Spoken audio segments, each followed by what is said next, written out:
आज सारी दुनिया कोरोना महामारी से जूझ रही है। लाखों लोग इस महामारी के शिकार हो रहे हैं। लेकिन इसी बीच एक और महामारी काफ़ी तेज़ी से अपना पैर पसार रही है, जो शायद कोरोना महामारी से भी कई गुना अधिक खतरनाक है। इस महामारी को मैं कोरोना वायरस से भी ज़्यादा खतरनाक इसलिए कह रहा हूँ क्योंकि दुनिया में प्रति वर्ष करीब 20 करोड़ लोग इस बीमारी के शिकार हो जाते हैं, जो कोरोना महामारी से कई गुना ज़्यादा है। और सबसे बड़ी चिंता की बात यह है कि हर वर्ष करीब 8 से 10 लाख लोग इस महामारी की चपेट में आकर आत्महत्या कर लेते हैं। अभी कुछ दिन पहले बॉलीवुड के लोकप्रिय और प्रतिभाशाली अभिनेता सुशांत सिंह राजपूत ने इसी वजह से फांसी लगाकर अपनी जान दे दी। अब शायद आप समझ गए होंगे कि मैं डिप्रेशन की बात कर रहा हूँ। डिप्रेशन एक मानसिक बीमारी है जिसके शिकार होने वाले लोग आत्महत्या कर लेते हैं। वैसे तो आत्महत्या के लिए आत्महत्या करने वाले लोग खुद जिम्मेदार होते हैं, क्योंकि वे जीवन की विपरीत परिस्थितियों में संतुलन नहीं बना पाते। परंतु उसके लिए हमारा समाज भी कम जिम्मेदार नहीं है। हमने समाज का निर्माण इसलिए किया था ताकि मानव जीवन में आत्मीयता और सहयोग की भावना विकसित हो सके। लेकिन हमारा समाज नित्य नई नई समस्याएं खड़ी करके एक अच्छे भले व्यक्ति को भी आत्महत्या करने के लिए मजबूर कर देता है। आपको यह जानकर हैरानी होगी कि दुनिया का हर व्यक्ति अपने जीवन में कभी न कभी डिप्रेशन का शिकार जरूर होता है। और उससे भी ज़्यादा हैरानी की बात यह है कि आत्महत्या करने वालों में शिक्षित और संपन्न लोगों की संख्या ज़्यादा होती है। और शायद आप यकीन नहीं करेंगे कि मैं भी कुछ वर्षों पहले डिप्रेशन से गुजर चुका हूँ। और केवल इतना ही नहीं, मैं भी अपने जीवन में 3 बार आत्महत्या की दहलीज पर पहुँच चुका हूँ, परंतु ईश्वर की कृपा से मैं बच गया। लेकिन दुर्भाग्य से दुनिया के लाखों लोगों को इतना अवसर नहीं मिलता।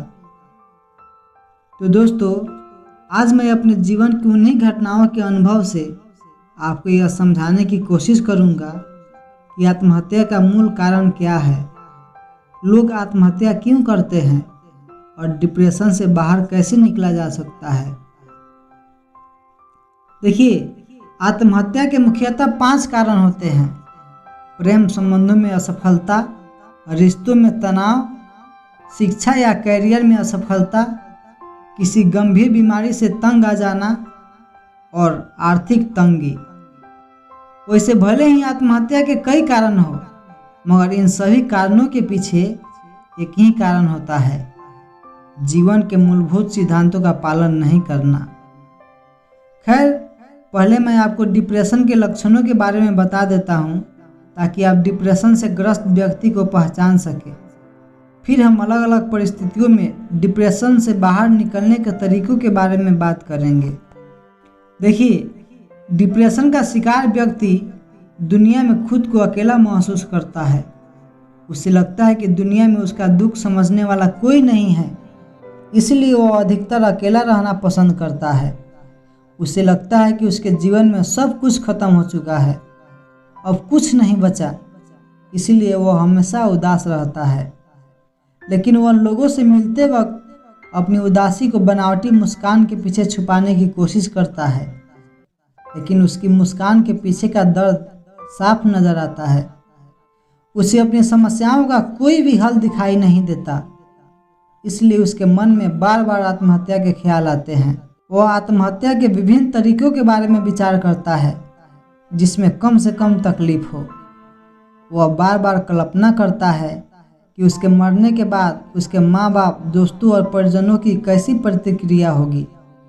दोस्तों, मैं खुद इन सभी एहसासों से गुजर चुका हूँ, इसलिए अभी भी मैं उन्हें महसूस कर सकता हूँ। अगर आप भी खुद में या और किसी और में ये लक्षण देखें तो समझ जाएं कि वह डिप्रेशन का शिकार है और उसे मदद की ज़रूरत है। तो आइए अब बात करते हैं डिप्रेशन के पहले कारण, प्रेम संबंधों में असफलता की। प्रेम संबंधों में असफलता की वजह से भारत में अधिकतर युवक और युवती आत्महत्या कर रहे हैं। आत्महत्या करने के पीछे शायद उनकी यही सोच होती है कि उनकी आत्महत्या कर लेने से सामने वाले पर कुछ असर जरूर होगा, लेकिन यह उनकी बहुत बड़ी गलतफहमी है। क्योंकि सच तो यह है कि इस दुनिया में आपके होने या ना होने से किसी को कोई फर्क नहीं पड़ता। इसीलिए आपको यह समझना चाहिए कि जिन्हें आपके जीते जी आपकी परवाह नहीं है, वे मरने के बाद आपकी क्या परवाह करेंगे। और हाँ, प्रेम संबंधों में साथ जीने मरने की जितने भी कस्में वादे होते हैं, उनमें से 99% झूठे होते हैं। आपने एक गीत सुना होगा, कस्में वादे प्यार वफा सब बातें हैं, बातों का क्या कोई नहीं किसी का जगत में, नाते हैं नातों का क्या। यह गीत इसी सच को उजागर करता है। और सच भी यही है कि दुनिया में एक ईश्वर के सिवा आपका कोई अपना नहीं है। सब रिश्ते नाते केवल मतलब के हैं। इसलिए बाहर की दुनिया को देखने के बजाय अपनी भीतर की दुनिया को देखें। दूसरों से प्यार करने के बजाय खुद से प्यार करें। और इस परिस्थिति में डिप्रेशन से बाहर निकलने के लिए अध्यात्म का सहारा लें।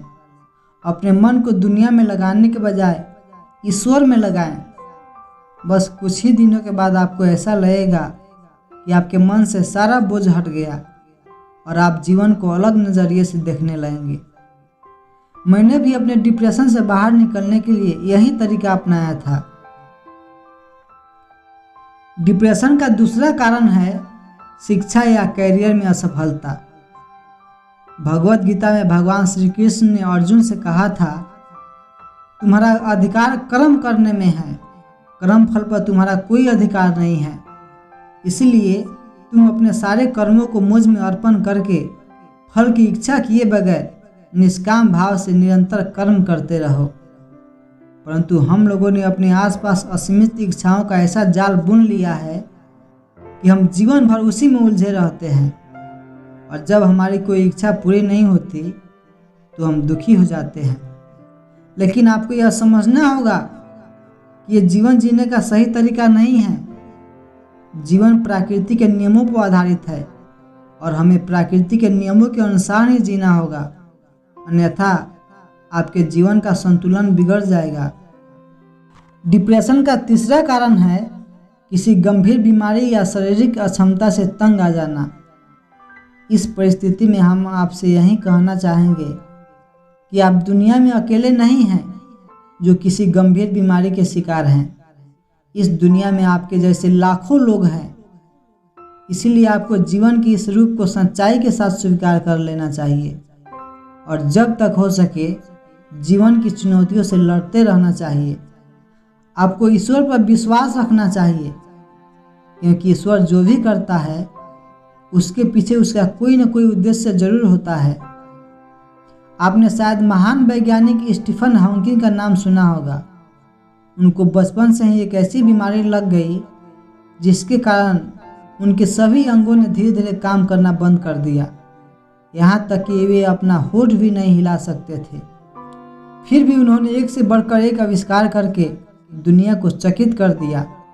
उनका कहना था कि अगर उन्हें यह बीमारी नहीं होती तो वे शायद इतने आविष्कार नहीं कर पाते।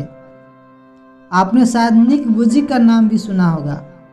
उनके बचपन से ही दोनों हाथ और दोनों पैर कुछ भी नहीं हैं, फिर भी वे अपनी अदम्य इच्छा शक्ति के दम पर शानदार जीवन जी रहे हैं और दूसरों का भी मार्गदर्शन कर रहे हैं।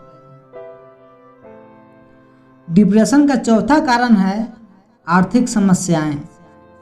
आजकल अक्सर देखा जा रहा है कि लोग परिवार की आर्थिक परेशानियों जैसे आर्थिक तंगी और कर्ज की वजह से आत्महत्या कर लेते हैं।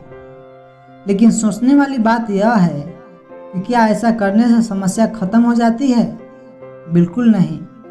कई बार तो लोग ऐसे फैसलों से अपने परिवार को और भारी मुसीबत में डाल देते हैं और उनके मरने के बाद भी उनके परिवार वाले उन्हें गाली देते हैं। इसलिए हमें यहाँ समझने की ज़रूरत है कि मानव जीवन उतार चढ़ाव से भरा हुआ है।